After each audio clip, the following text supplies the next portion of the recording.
ProtoPie is a powerful tool for creating interactive, high-fidelity prototypes without needing extensive coding knowledge. It allows designers and developers to simulate user interactions, transitions, and animations for digital products. Here's a step-by-step guide on how to use ProtoPie for prototyping. Sign up or log in.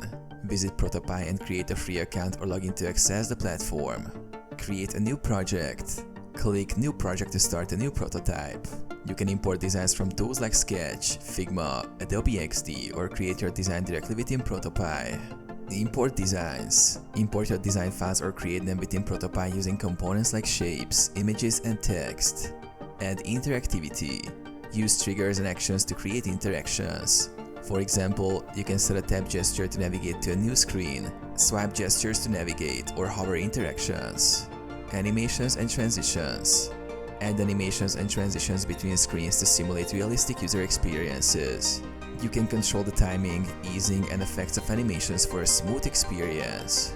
Interactive components. Create reusable interactive components such as buttons, menus, modals, or sliders to improve efficiency. Conditionals. Use conditional logic to create dynamic content, where the prototype adjusts based on user actions, device state, or input. Collaboration. Share your prototypes with team members, stakeholders, or clients for feedback, testing, and review. Export and share. Once your prototype is ready, export it for sharing in formats such as GIF, MP4, or as a standalone web app link. Testing.